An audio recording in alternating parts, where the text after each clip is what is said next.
మనము ఈ యాప్ని వాడితే మన యొక్క సిబిల్ స్కోర్ అనేది 750 కంటే ఎక్కువగా త్వరగా అయిపోతుందా?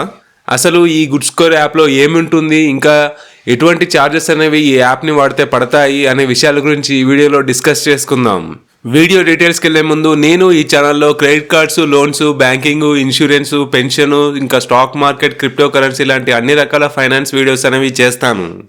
మీరు ఒకసారి ఈ ఛానల్కి వెళ్ళి చూడండి. ఈ వీడియోస్ అనేవి మీకు హెల్ప్ఫుల్ అనిపిస్తే వెంటనే ఈ ఛానల్ని సబ్స్క్రైబ్ చేసుకోండి. ఇంకా వీడియో డీటెయిల్స్కి వెళ్తే ఈ గుడ్ స్కోర్ యాప్ గురించి చెప్పుకునే ముందర నేను మీకు సిబిల్ స్కోర్ని ఎలా ఇంప్రూవ్ చేసుకోవాలో చెప్తాను.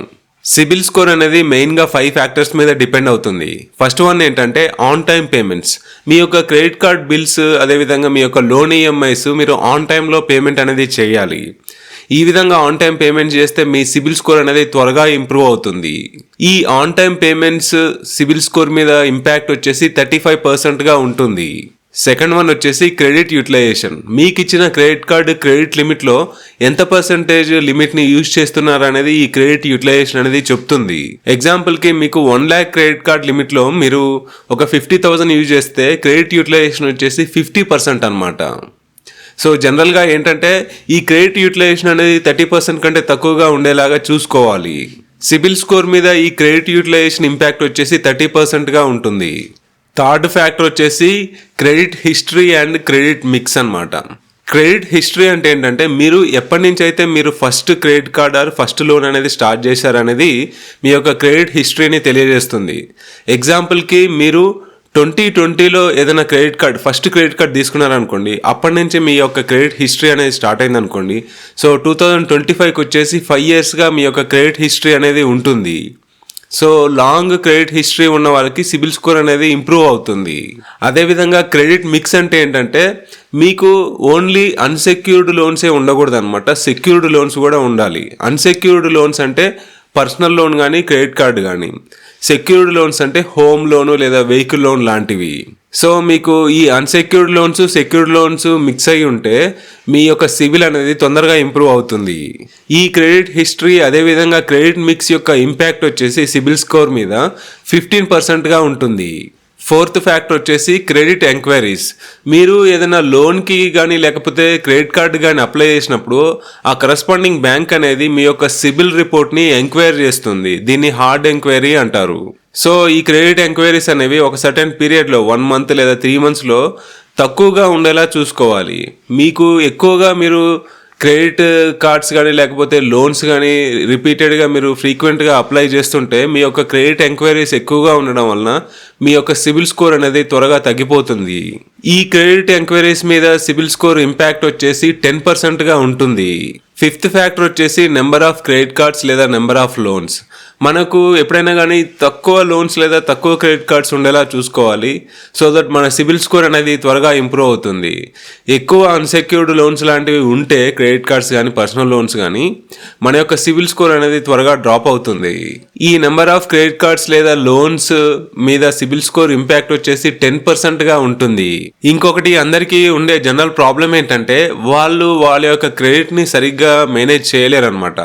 అంటే వాళ్ళ యొక్క లోన్స్ కానీ లేకపోతే క్రెడిట్ కార్డ్ బిల్స్ కానీ సరిగ్గా కట్టక వాళ్ళ యొక్క సిబిల్ రిపోర్ట్లో రిటర్న్ ఆఫ్ లేదా సెటిల్మెంట్ అనే రీమార్క్స్ని ఉంచుకుంటారు. సో అలాంటి వాళ్ళ సిబిల్ స్కోర్ అనేది పెరగాలి అంటే వాళ్ళ సిబిల్ రిపోర్ట్లో ఈ రిటర్న్ ఆఫ్ లేదా సెటిల్మెంట్ అనే రీమార్క్స్ని తీసేసుకోవాలి.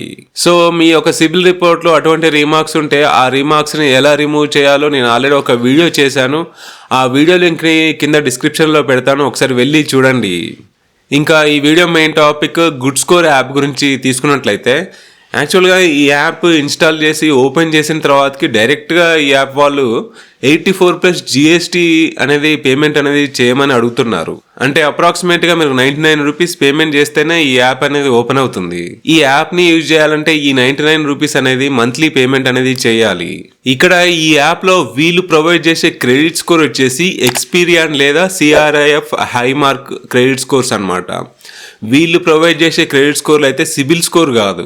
ఇక్కడ కామెడీ ఏంటంటే మనం 99 రూపీస్ పేమెంట్ చేసి మన సిబిల్ స్కోర్ ఇంప్రూవ్ చేసుకోం కానీ ఎక్స్పీరియన్ లేదా సిఆర్ఐఎఫ్ స్కోర్స్ని ఇంప్రూవ్ చేసుకుంటాం.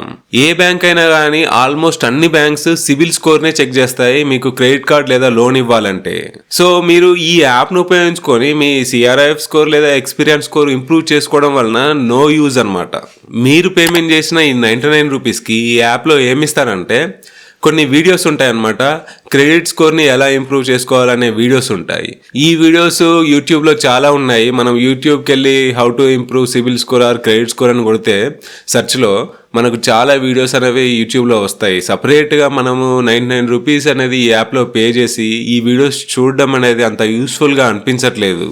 ఇంకొకటి వీళ్ళు చెప్పేది ఏంటంటే ఈ గుడ్ స్కోర్ యాప్లో మీరు క్రెడిట్ డిస్ప్యూట్ అనేది రేజ్ చేయొచ్చు.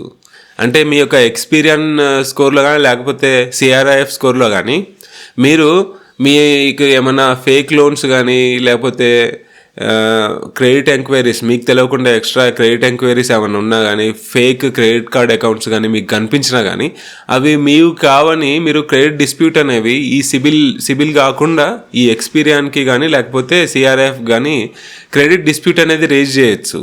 ఒకటి గుర్తుంచుకోండి, మీరు ఈ విధంగా క్రెడిట్ డిస్ప్యూట్ అనేది సిఆర్ఐఎఫ్ కానీ ఎక్స్పీరియన్ కానీ చేస్తే మీ యొక్క ఎక్స్పీరియన్ స్కోరు లేదా సిఆర్ఐఎఫ్ స్కోర్ ఇంక్రీజ్ అవుతుంది కానీ సిబిల్ స్కోర్ అనేది ఇంక్రీజ్ కాదు. మనకు కావాల్సింది సిబిల్ స్కోర్ ఇంక్రీజ్ కానీ ఇటువంటి ఎక్స్పీరియన్స్ స్కోర్ లేదా సిఆర్ఐఎఫ్ స్కోర్ ఇంక్రీజ్ అయితే కాదు. ఎందుకంటే ఆల్మోస్ట్ అన్ని బ్యాంక్స్ ఫస్ట్ చూసేది సిబిల్ స్కోర్ అనమాట. మీరు మీ యొక్క సిబిల్ స్కోర్ చెక్ చేసుకోవాలి అంటే మీకు వన్ స్కోర్ అనే యాప్ ఉంటుంది. ఆ యాప్లో రిజిస్టర్ అయ్యి మీ యొక్క సిబిల్ స్కోర్ మంత్లీ 1 టైం అనేది చెక్ చేసుకోవచ్చు. ఈవెన్ సిబిల్ డిస్ప్యూట్ కూడా అందులో ఫ్రీగా రేజ్ చేయొచ్చు అనమాట. వన్ స్కోర్ యాప్ గురించి కూడా నేను ఆల్రెడీ ఒక ఫుల్ రివ్యూ వీడియో చేశాను. ఆ వీడియో లింక్ కూడా కింద డిస్క్రిప్షన్లో పెడతాను, ఒకసారి వెళ్ళి చూడండి. సో ఫైనల్గా నేను చెప్పేది ఏంటంటే మంత్లీ 99 రూపీస్ పేమెంట్ అనేది చేసి ఈ గుడ్ స్కోర్ యాప్ని వాడడం అనేది నాకంత యూస్ఫుల్గా అనిపించట్లేదు. సో ఇది టోటల్గా గుడ్ స్కోర్ యాప్ గురించి. ఈ వీడియో కనుక మీకు హెల్ప్ఫుల్ అనిపిస్తే ఈ వీడియోని లైక్ చేయండి, షేర్ చేయండి, అలాగే ఈ ఛానల్ని సబ్స్క్రైబ్ చేసుకోండి.